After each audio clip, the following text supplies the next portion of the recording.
इस वक्त भी दिल्ली पुलिस की पड़ताल जारी है। आरोपी आफताब 5 दिन की रिमांड में है और पूछताछ के आधार पर पुलिस नए सुराग और सबूत तलाशने में जुटी है। आज एबीपी न्यूज की टीम ने भी दिल्ली से मुंबई तक श्रद्धा मर्डर केस को लेकर बहुत बड़ी पड़ताल की है। आफताब ने कैसा प्लान बनाया था, कैसे श्रद्धा को 6 महीने पहले मौत की नींद सुला दिया, इस रिपोर्ट से अब आपको समझना चाहिए।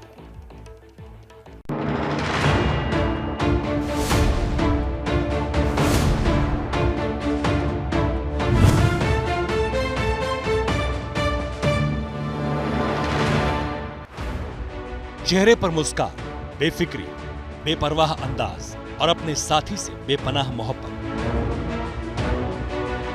एक ऐसी लड़की जो जिंदगी अपनी शर्तों पर जीना चाहती थी, ऐसी लड़की जो अपने प्यार के लिए, अपनी मोहब्बत पाने के लिए घर की दहलीज को बिना हिचकिचाए लांघ गई थी। वो श्रद्धा जिसने मोहब्बत के लिए सब कुछ कुर्बान करने का फैसला किया, जिसने आफताब को दिल देकर उसके साथ जीने मरने की कस्में खाई थी।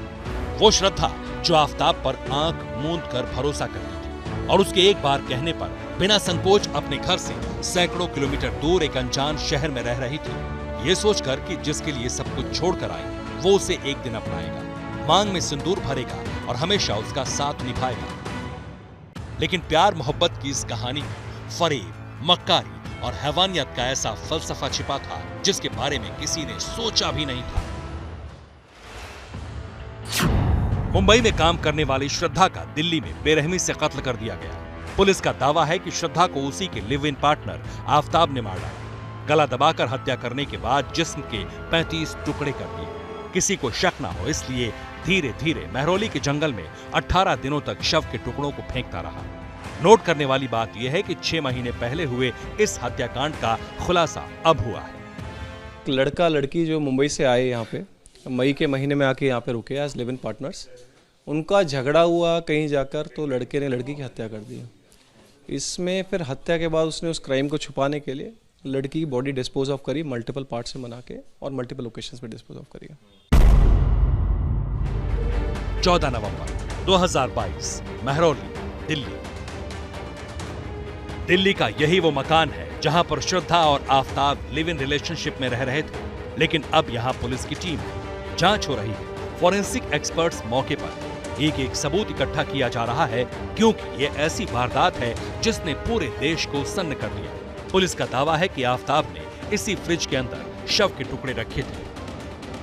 साजिश रची, आफताब ने एक फ्रिज खरीदा और श्रद्धा के जो शव के टुकड़े थे उसको इस फ्रिज के अंदर रख दिया जिससे कि लाश में से बदबू नहीं आए। इतना ही नहीं, अगरबत्ती का भी इस्तेमाल किया गया। ये फ्रिज खुलता, इसमें से शव के कुछ टुकड़े आफताब निकालता, काले रंग की पॉलिथीन में उन शव के टुकड़ों को डालकर डिस्पोज ऑफ कर देता। तो बेहद चौंकाने वाला जब ये खुलासा हुआ तो अब पुलिस इस फ्रिज की भी फॉरेंसिक जांच करवा रही है। इसके अंदर से जो खून के नमूने, जो धब्बे मिले हैं, उनकी फॉरेंसिक जांच कराई जाएगी। साथ ही जो शव बरामद हुए हैं जंगल से, जो कुछ टुकड़े बरामद हुए, उनकी भी फॉरेंसिक जांच कराई जाएगी। डीएनए का मिलाप कराया जाएगा। पुलिस ने आफताब को शनिवार को ही हिरासत में ले लिया था। उससे जब पूछताछ की गई तो उसने अपना जुर्म कबूल भी कर लिया और फिर धीरे धीरे कत्ल के सारे राज खोलने शुरू कर दिए। दिल्ली में 8 मई को पहुंचने के बाद वो अलग अलग जगहों पर रहा। उसके बाद 15 मई को उसने ये घर किराए पर लिया। इस वक्त इस घर पर ताला लगाया और 15 मई से ही दोनों ने इस घर के अंदर रहना शुरू कर दिया। और 18 मई को आफताब ने श्रद्धा की इसी घर के अंदर हत्या कर दी और इस हत्या की भनक किसी को भी नहीं लगी। जबकि इस इलाके की अगर बात करें तो काफी कंजेस्टेड इलाका है महरौली का ये। और कत्ल की वारदात को अंजाम देने के बाद आफताब वो यहीं इस घर के अंदर, तस्वीरों में आप देख सकते हैं कि यहाँ पर कुछ आर्टिफिशियल फूल भी रखे हुए हैं। जैसा कि सूत्र भी हमें बता रहे हैं कि वो बॉडी की जो बदबू है वो बाहर ना पहुंचे इसलिए वो अगरबत्ती का भी इस्तेमाल करता था। इसके अलावा जो आप ये आर्टिफिशियल फूल देख रहे हैं इसके अंदर अभी भी जो खुशबू है वो महसूस की जा सकती है। इस तरीके से वो यहाँ पर रह रहा था। आफताब ने पुलिस को बताया उसने श्रद्धा के बॉडी पार्ट्स को जंगल में ठिकाने लगा दिए। रोजाना रात को जंगल में जाता और फिर शव के हिस्सों को जंगल में फेंका।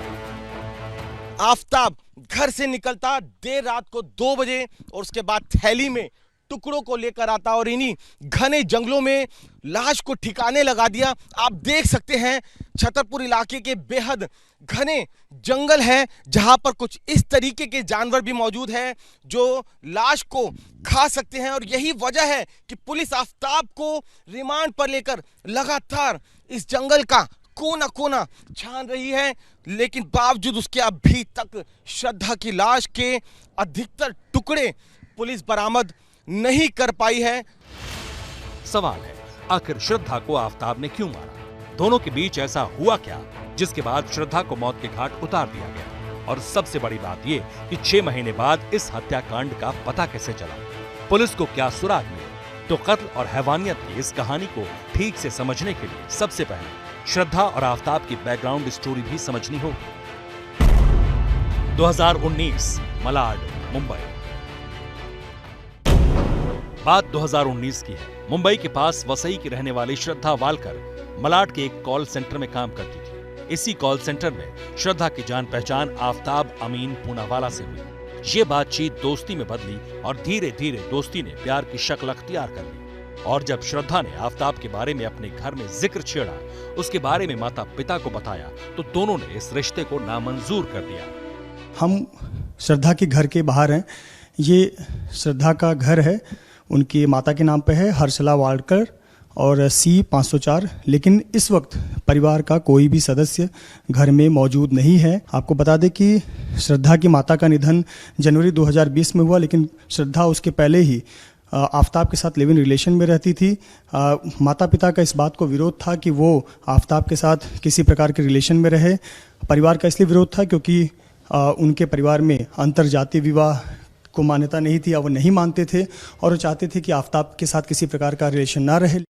मगर घर और समाज की परवाह न करते हुए श्रद्धा ने आफताब के साथ अपनी लाइफ जीने का फैसला कर लिया। श्रद्धा के पिता विकास मदान वालकर ने पुलिस को जो बयान दिया, उसके मुताबिक श्रद्धा ने 2019 में बताया था कि वो आफताब के साथ रिलेशन में है, लेकिन चूंकि लड़का मुस्लिम था, इसलिए श्रद्धा के परिवार ने जब मना किया तो श्रद्धा ने कहा कि वो 25 साल की है और अपने फैसले खुद ले सकती है।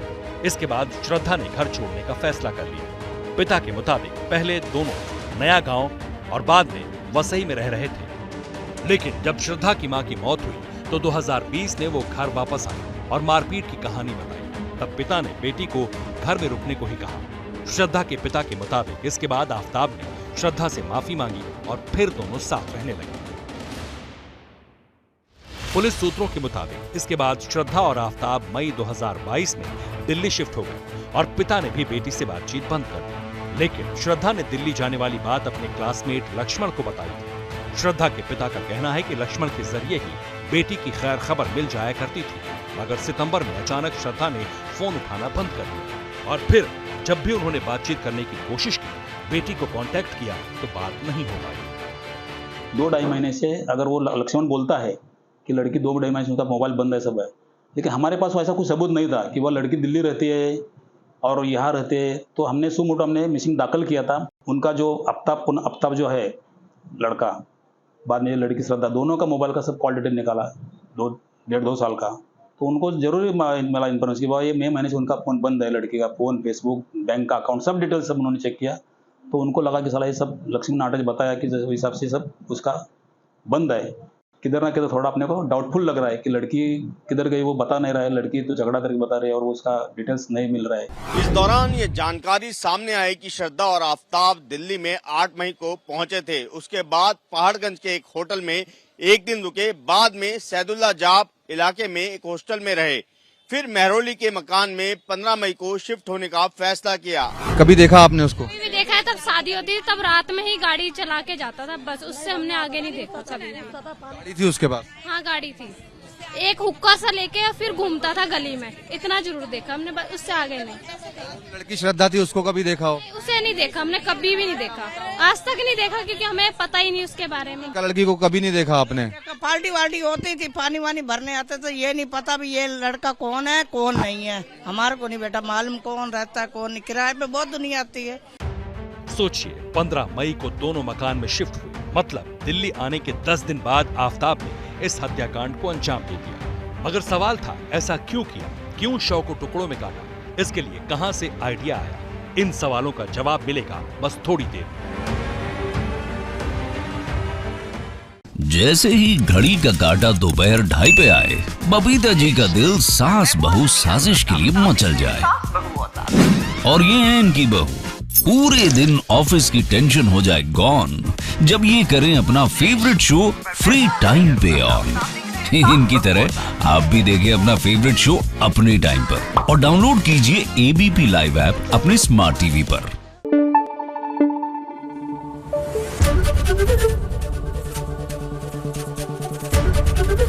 एबीपी न्यूज आपको रखे आगे।